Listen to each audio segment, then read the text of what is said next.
All right, everybody, welcome back. Today, we're diving into something that I think we can all relate to, no matter what level we play at. Yeah. And that's how to keep your head in the game. Absolutely. When it feels like, everything's going wrong. Yeah. We got a question from a listener. Let me see here. Yeah. This was all the way from Sweden. Okay. And they write, I often find myself getting mentally checked out. Oh, this is something I struggle with big time. I often find myself getting mentally checked out during matches, even when I'm physically still on the court, especially after losing a set badly, like 6-love. Any tips on how to recover mentally from those brutal sets? Oh, yeah. So we dug into some resources, right, to really unpack this. Yeah. And one thing really jumped out. One of the experts we found basically said, look, the second that you mentally wave that white flag, the second you check out, Yeah. you've already lost. It's over. Like you've guaranteed yourself a loss.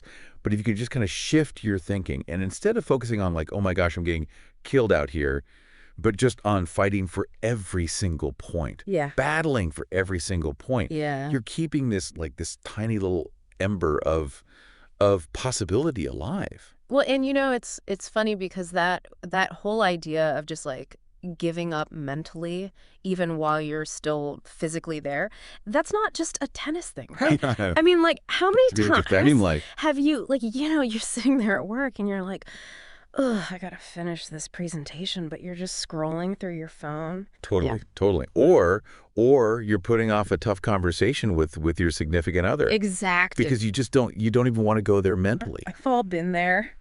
And I think what's so interesting about this is that, and this is where the excerpt really kind of helped me understand it, is like how much our thoughts actually influence our actions. Oh, 100%. And like this excerpt talks about this negative thought spiral. Right, yeah. So you miss a couple of shots, maybe you shank a forehand or two, whatever, and then suddenly you start dwelling on it. You're like, oh, there I go again with my forehand. Right.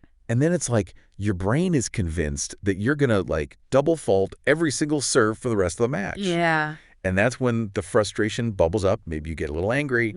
And for me, that's when I know I'm cooked. Like if I'm getting angry, it's over. Yeah. And what happens then? Like, think about what happens physically when you get in that headspace. Your muscles tense up, your footwork gets all like choppy and slow, and suddenly you're playing way below your ability. It's like your body is literally responding to that negative self-talk. Oh, yeah. You totally tighten up. Right. Yeah. Yeah, no, you're 100% right. And it makes you wonder, like, are some people just naturally mentally tougher than others? Or is it something you can actually train and get better at?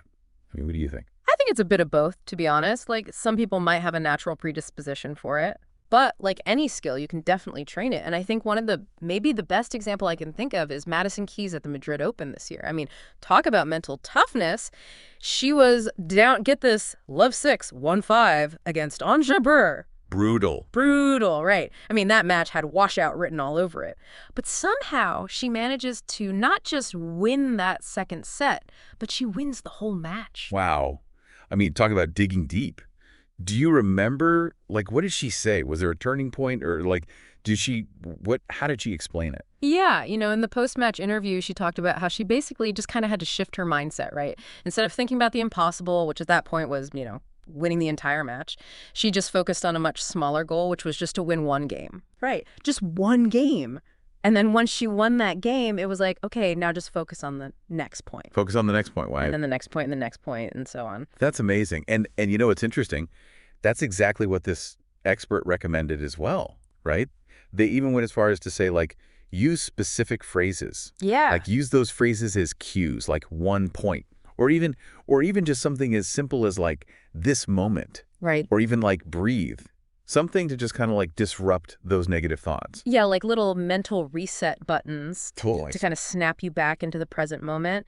And there's so many other techniques you can use too, right? Like visualization, that's a big one. Interesting. So like literally closing your eyes and visualizing yourself hitting that perfect forehand winner or serving an ace.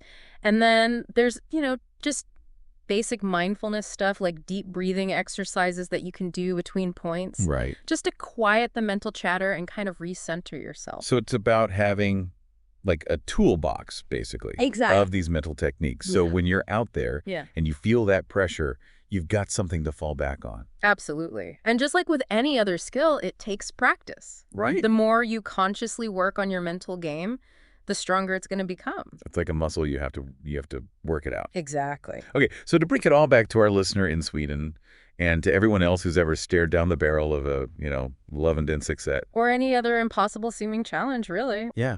It all comes down to this. Forget the score. Forget the last point, whatever. Just focus on winning the next point. Exactly. Play the point in front of you.